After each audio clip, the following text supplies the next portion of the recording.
Hey everyone, Elizabeth here. The last laugh delivers stories that leave you speechless. If you're here for it, hit subscribe and let's go. My name is Emma Chen, and I'm 31 years old. I work as a nurse practitioner at a family clinic in Portland, Oregon, and I'd never been to Las Vegas before. The whole trip felt surreal from the start: the blazing heat, the casino lights visible even in daylight, the overwhelming energy of the Strip. I was there for a nursing conference at the Bellagio, but my hospital's travel budget only covered a basic room at a smaller hotel 3 blocks away. The Desert Palm Resort wasn't fancy, but it was clean and cheap, and I'd only be sleeping there anyway. Check-in was normal. The lobby smelled like vanilla air freshener and old carpet. The front desk clerk was a young guy, maybe 25, with nervous energy and a name tag that read Marcus. He processed my reservation quickly, barely making eye contact. Room 847. 8th floor. Elevators are to your right, or you can take the stairs. He handed me the keycard envelope and gestured vaguely toward the elevator bank. Thanks. I grabbed my rolling suitcase and headed across the lobby. It wasn't until I was in the elevator, doors closing, that I opened the envelope to get my keycard. A small piece of paper fluttered out. I caught it, frowning. Printed in small, urgent letters: "Don't use main elevator.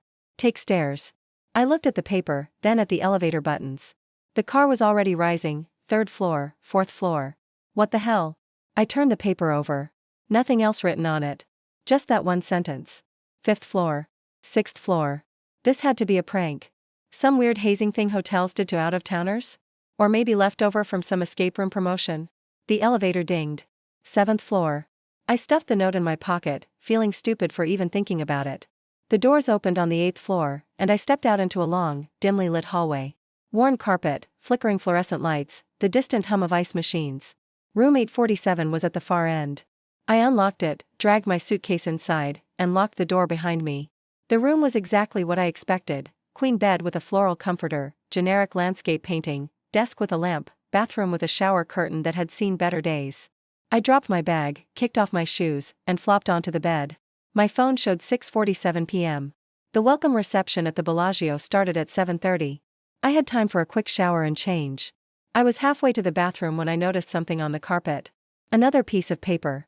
Just inside my door, like someone had slipped it underneath. My stomach dropped. I picked it up slowly. Same handwriting, same urgent print: "They're waiting. Please listen." The air in the room suddenly felt thinner. I stared at the door, at the security chain hanging uselessly because I'd just arrived. Someone had slipped this under my door in the 5 minutes since I'd checked in. Someone knew I was here. In this room. Right now. I moved to the door and looked through the peephole. The hallway was empty. Fluorescent lights buzzed. Nothing moved. This wasn't a prank. My hands started shaking. I pulled out my phone and almost called the front desk, but stopped. What would I say? Someone left me notes? They'd think I was paranoid. Before we go further, make sure you subscribe to the channel and comment where you're watching from. I needed to think. I was a nurse, I dealt with emergencies. Assess the situation. Gather information. Make a decision. The note said, "They're waiting." Waiting where? For what? I thought about the first note. Don't use main elevator. Take stairs. Why? What was wrong with the elevator? My laptop was in my bag. I pulled it out, opened it, and did something I'd learned from a true crime podcast I'd been obsessed with last year. I searched for the hotel's security camera feed. Most modern hotels had guest-accessible security features through their Wi-Fi networks, especially budget ones that cut costs by using basic IP cameras. I found the network, connected, and after a few minutes of searching, found an unsecured feed labeled 8th floor hallway. The video loaded. Black and white, grainy, but clear enough. I could see my door, 847, from an angle down the hall. The timestamp showed real time. As I watched, a maintenance cart rolled past, pushed by a woman in a hotel uniform. I rewound the footage to when I'd arrived. There I was, wheeling my suitcase down the hall at 6:43 p.m. I watched myself unlock the door and disappear inside. Then, at 6:45 p.m., someone appeared at my door. A man. Late 30s, dark jacket, baseball cap pulled low. He bent down, slid something under my door, the second note, then walked quickly back toward the elevators. But he didn't get on the elevator. He stopped at the elevator bank, pulled out a phone, and made a call. 30 seconds of conversation, nodding, then he turned and looked directly down the hallway. Directly at my door. He stayed there. Watching. Waiting. My blood went cold. I fast-forwarded. He was still there. Standing by the elevators, occasionally checking his phone, but mostly just watching my door. He was waiting for me to come out. I jumped back from the laptop like it had shocked me. My heart hammered against my ribs. This was real. Someone was hunting me. Right now. Outside my door. But why? I was nobody. A nurse from Portland. I didn't have enemies. I didn't have money. I didn't have anything worth my father. The thought came out of nowhere, but once it arrived, it wouldn't leave. My father died 6 months ago. Heart attack, the doctors said. Sudden. Unexpected. He was only 62. My mother had been devastated, but also strange about it. Paranoid. She'd insisted on a second autopsy, demanded toxicology reports, asked questions that made the funeral director uncomfortable. I'd thought she was just grieving, processing loss in her own way. But what if she was right? I pulled out my phone with shaking hands and called her. It rang 4 times before she answered. Emma? Sweetheart, is everything okay? Mom. My voice cracked. I need you to tell me the truth. About Dad. What really happened? Silence on the other end. Too long. Too heavy. Mom, please. I'm in trouble. Someone's watching me. I need to know what Dad was involved in. Where are you? Her voice changed completely. Sharp. Alert. Afraid. Las Vegas. A hotel. Mom, what's going on? Listen to me very carefully.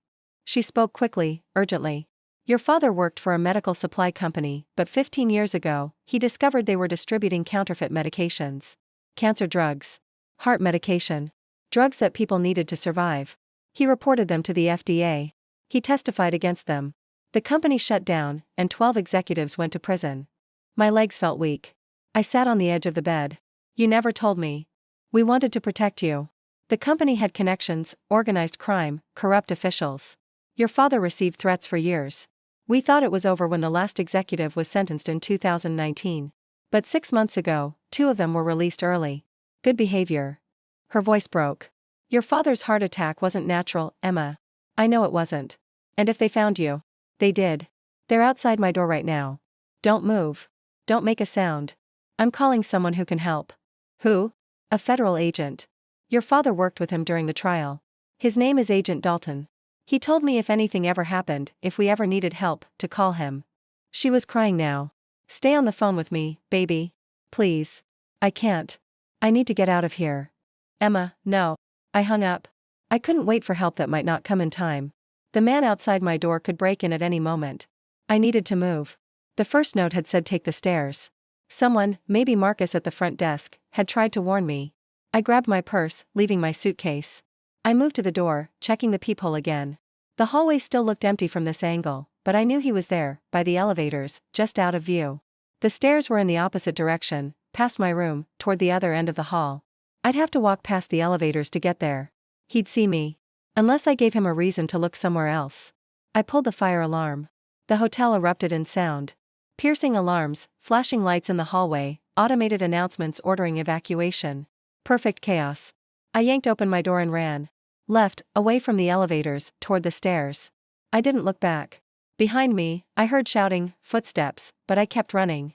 The stairwell door was 20 feet away. 15. 10. I hit it at full speed, slamming through into the concrete stairwell. The alarm was slightly muffled here, echoing off bare walls. I started down, taking stairs 2 at a time, my purse bouncing against my hip. 8th floor. 7th. 6th. Above me, the stairwell door crashed open. Heavy footsteps, multiple people, pounding down after me. 5th floor. 4th. My lungs burned. My legs screamed. But I couldn't stop. 3rd floor. 2nd. I could hear them gaining. Voices now, shouting. Stop! Federal agents. Federal agents? That made no sense. Unless. I hit the ground floor and burst through the door into the lobby. Guests were evacuating through the main entrance, a confused mass of people in various states of dress. Some in pajamas, some in cocktail attire, all annoyed and bewildered. I pushed into the crowd, trying to disappear. But someone grabbed my arm. Emma Chen? I spun. A woman, mid-40s, athletic build, holding up a badge. Special Agent Victoria Dalton, FBI. Your mother called me. You need to come with me right now. How do I know you're really? Your father was Michael Chen. He reported Apex Medical Supply in 2009. He saved hundreds of lives by exposing their counterfeit drug operation. Her grip tightened. And the people who killed him 6 months ago are here to finish what they started. We don't have time to debate this. Behind her, 2 men in tactical gear pushed through the crowd. More agents. They positioned themselves around us, hands near their weapons, scanning the chaos. Dalton pulled me toward a side exit. Stay close. My car's outside. We moved through the crowd, agents surrounding me like a human shield. Through the glass doors, I could see a black SUV idling at the curb, another agent in the driver's seat. We were almost there when someone stepped in front of us. The man from the hallway camera. Dark jacket. Baseball cap. But now I could see his face, hard eyes, scar across his left cheek, expression of cold determination. Step aside, Dalton ordered, her hand going to her weapon. She's not going anywhere. His voice was flat, emotionless. You FBI think you can protect everyone? Her father ruined lives. Cost us everything. It's time for balance. Your company killed people, I said before I could stop myself. You sold fake cancer drugs. Children died because of you. Collateral damage in a profitable business. He smiled, and it was the most terrifying thing I'd ever seen. Your father was collateral damage too. And so are you. He reached into his jacket. Dalton moved faster than I could process, weapon drawn, shouting, agents converging. The man's hand emerged, but it wasn't a gun. It was a phone. Too late, he said, and pressed the screen. The explosion came from above us. Not huge, but enough. The 8th floor, my floor, erupted in fire and smoke, glass shattering, debris raining down on the evacuating crowd. People screamed. The crowd became a stampede. Dalton grabbed me, pulling me toward the SUV as agents swarmed the man in the jacket. They planted a device in your room, Dalton shouted over the chaos. When you didn't come to the elevator like they expected, they decided to detonate anyway. Send a message. We reached the SUV. She shoved me into the back seat and jumped in after me. The driver hit the gas before the door even closed, tires squealing as we pulled away from the hotel. Through the rear window, I watched the Desert Palm Resort burn. Fire trucks were already arriving, sirens wailing. The man in the baseball cap was on the ground, agents on top of him, handcuffs flashing in the emergency lights. Is anyone hurt? My voice sounded distant, shocked. The 8th floor was evacuated before detonation. You pulling that fire alarm saved lives. Dalton was on her radio now, coordinating with someone. All guests accounted for. Minor injuries from the panic, nothing serious. I couldn't stop shaking. They were going to kill me in that explosion. Yes. You and whoever else happened to be on that floor. They didn't care. She turned to me, her expression fierce. But they failed. And now we have them. Them? The man we just arrested is Travis Keller. Former VP of Operations at Apex Medical Supply. Released from federal prison 4 months ago. We've been tracking him and his associates since your father's death.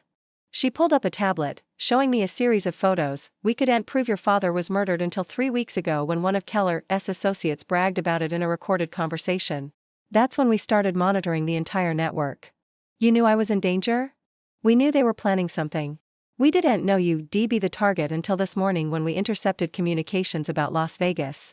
I called your mother, told her to warn you, but you were already on a plane. Dalton's jaw tightened. Marcus Morales, the desk clerk, he's one of ours. Undercover.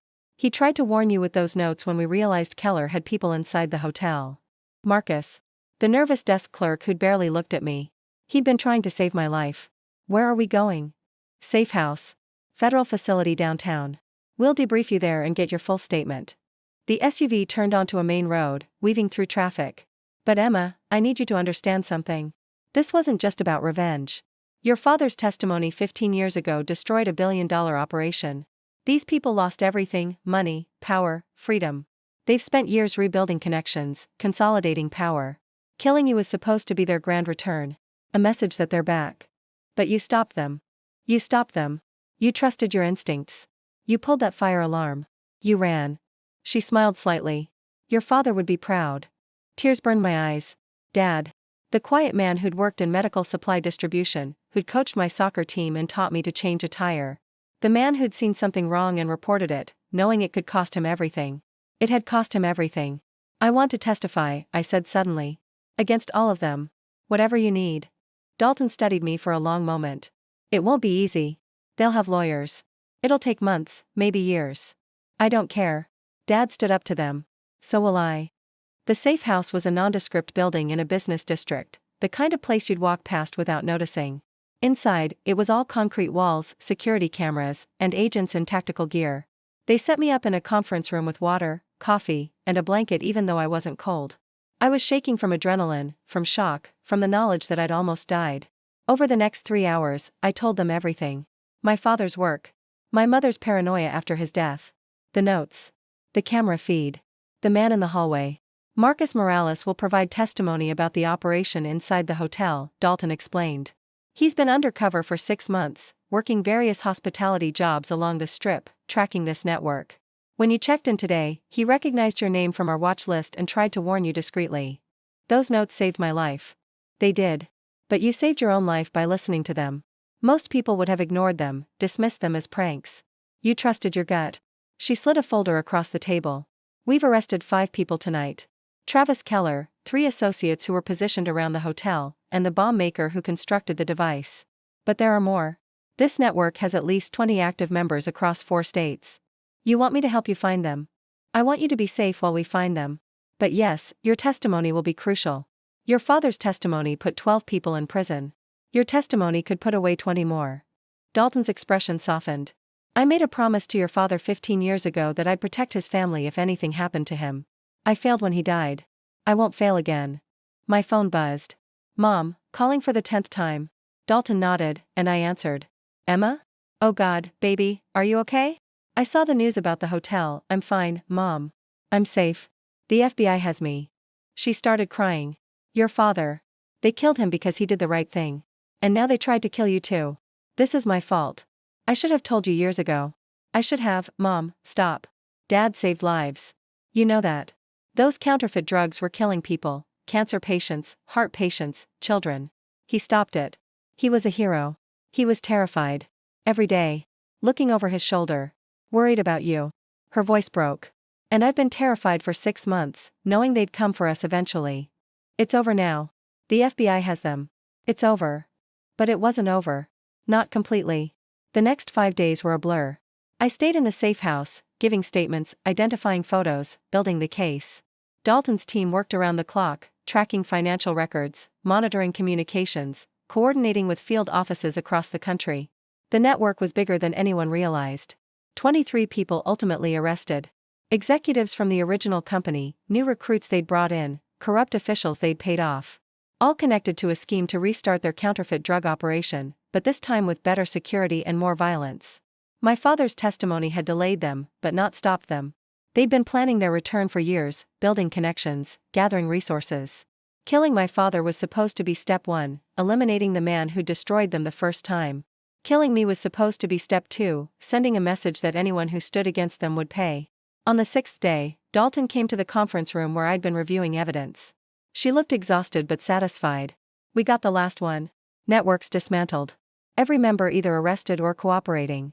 She sat across from me. It's over, Emma. Really over this time.